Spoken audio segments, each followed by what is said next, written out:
Assalamualaikum warahmatullahi wabarakatuh. Waalaikumsalam warahmatullahi wabarakatuh. Jumpa kembali pemirsa. Sekarang kami ada di Masjid Al-Falah Surabaya, sebuah masjid yang telah mengislamkan sekitar 3.000 mualaf hingga sekarang. Salah satunya mualaf yang bergabung di Masjid Al-Falah adalah Ibu Tauriska Chandra Kasih. Apa kabar, Bu? Alhamdulillah. Panggilannya apa nih? Bu Ica bisa? Bu Cang. Ica. Bu Ica, Bu Ica ya, Bu Ica. Ya. Sehat semua, Bu? Alhamdulillah sehat. Alhamdulillah, baik. Bisa diceritakan, Bu, ke aktivitas hariannya sekarang apa?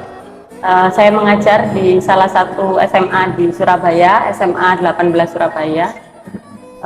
Kemudian ibu rumah tangga juga di rumah. Ya. Untuk weekend biasanya saya merias pengantin. Siap menerima panggilan, Bu? Insya Allah siap. Lahir di mana dan sekarang tinggal di mana, Bu? Saya lahir di Gresik, di perbatasan Lamongan, Pantura, Desa Dalegan, Kecamatan Panceng. Kemudian saya sekarang tinggal di Surabaya, di Wiyung. Dari lahir besar di sana. Mayoritas Muslim, keluarga saya sendiri yang Kristen waktu itu. Mama saya itu dulu PNS penempatan di Panceng, di salah satu sekolah di sana. Jadi sejak penempatan itu sampai sekarang menjelang pensiun tinggal di sana. Maaf, untuk keluarga, orang tua dan saudara-saudara, apakah Sekarang masih non-Muslim. non-Muslim? Ya. Jadi Ibu Ica satu-satunya yang Muslim? Satu-satunya, tapi sebenarnya keluarga besar banyak yang Muslim juga. Jadi dari buyut itu Mudin juga, kemudian kakek nenek merantau ke Surabaya, masuk Kristen, masuk Kristen. Mama dan keluarga akhirnya ikut Kristen, Protestan. Ayah juga gitu? Kalau bapak saya orang Medan. Oh, benar. Ya, jadi memang Batak. dari keluarganya ya Kristen semua. Satu-satunya di lingkungan yang mayoritas Muslim memang berat masa kecil saya karena teman-teman merasa berbeda. Makanya dari kecil saya nggak tertarik dengan Islam. Ya nggak bisa dipungkiri karena sekolah temannya Islam, kemudian pelajarannya juga agama Islam. Akhirnya sedikit banyak tahu tentang huruf hijaiyah, kemudian Al-Fatihah, doa awal pelajaran itu familiar sekali. Cuma untuk ketertarikan ke sana itu nggak ada karena perlakuan dari lingkungan, mungkin karena wawasan dan keilmuannya juga terbatas kan di daerah. Jadi dulu sangat tidak tertarik waktu itu. Karena gerejanya harus ke kota, itu jarak tempuhnya sekitar 2 jam, ya 1,5 jam. Cuma orang tua saya aktif, termasuk aktif, jadi hampir setiap minggu, paling ini mungkin 2 minggu sekali ke gereja itu selalu. Tidak intens waktu itu, cuma orang tua saya termasuk keras kalau soal agama. Dulu pernah waktu kecil ketahuan belajar ngaji sama temen, diajarin ngaji gitu, sudah dimarahin nggak bisa-bisa. Terus saya lulus cum laude, lulusan tercepat, nilai tertinggi waktu itu di kampus. Jadi waktu itu wisuda dapat penghargaan dari kampus. Kemudian setiap semester ya alhamdulillah selalu dapat nilai tertinggi.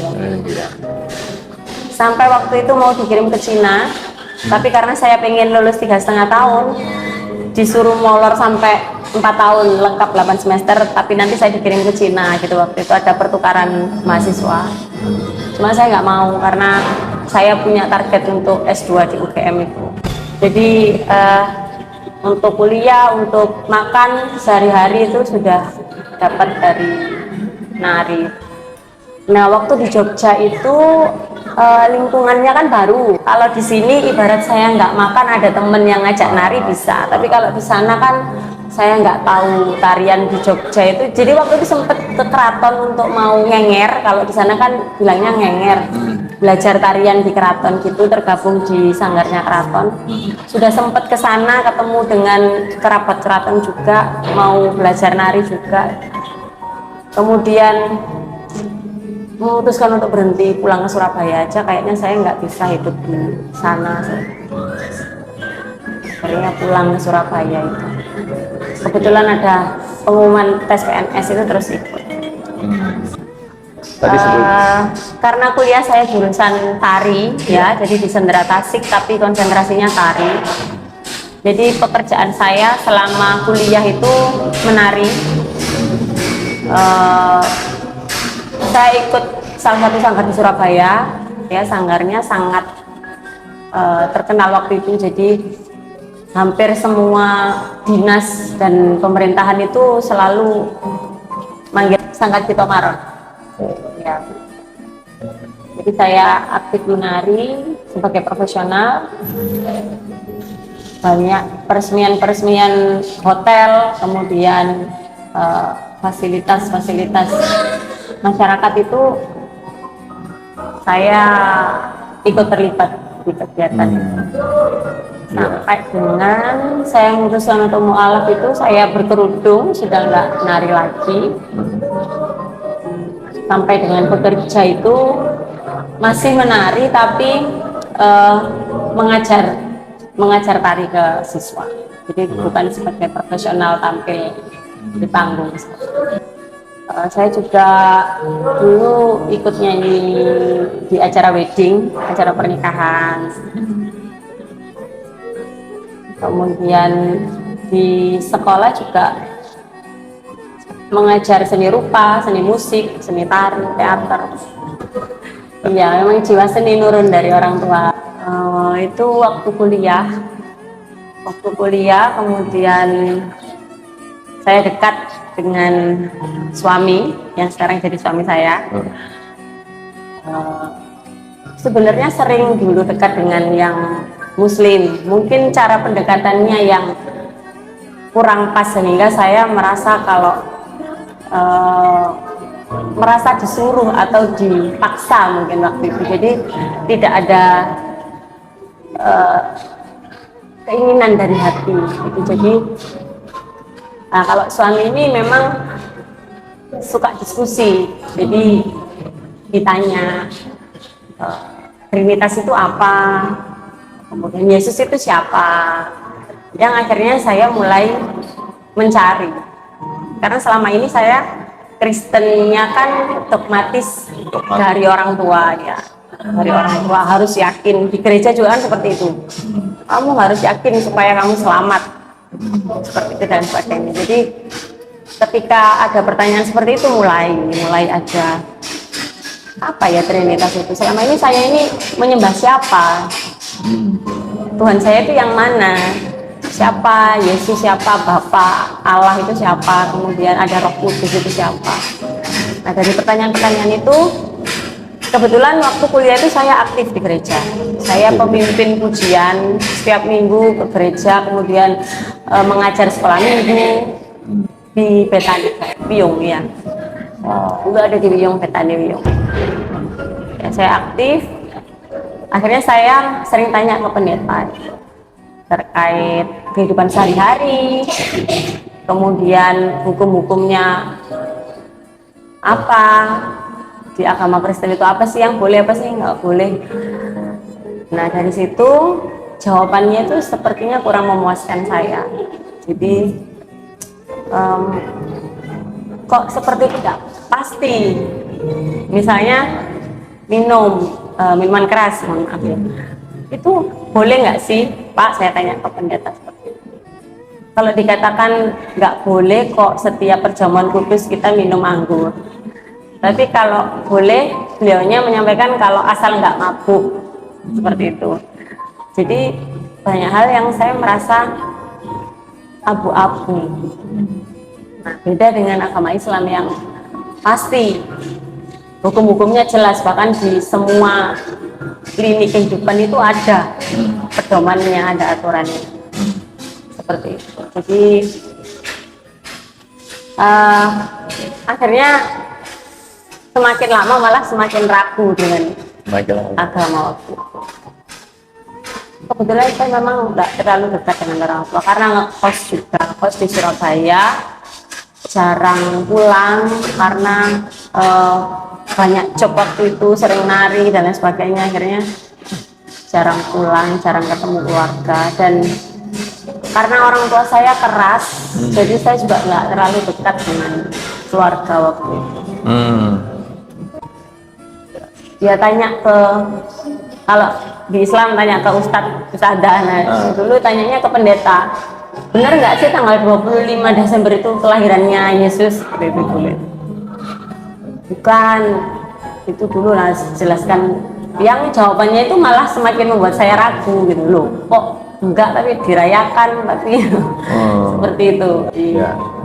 Kemudian di kitabnya Perjanjian Lama itu banyak hukum-hukum yang sekarang tidak dilakukan. Yesus sunat, tapi kenapa umatnya nggak ada yang sunat? Kemudian dikatakan zamannya Nabi Musa itu ketika memasuki tempat ibadah mereka melepas alas kaki. Yang kita lakukan di agama Islam kan seperti itu, tapi di Kristen malah pakai sepatu masuk ke gereja. Yang saya mulai kalut, mulai makin pusing, makin bingung yang benar itu apa gitu. Akhirnya saya waktu itu berdoa sama Tuhan. Saya nggak tahu itu Allah atau Allah waktu itu, pokoknya saya berdoa dengan Tuhan.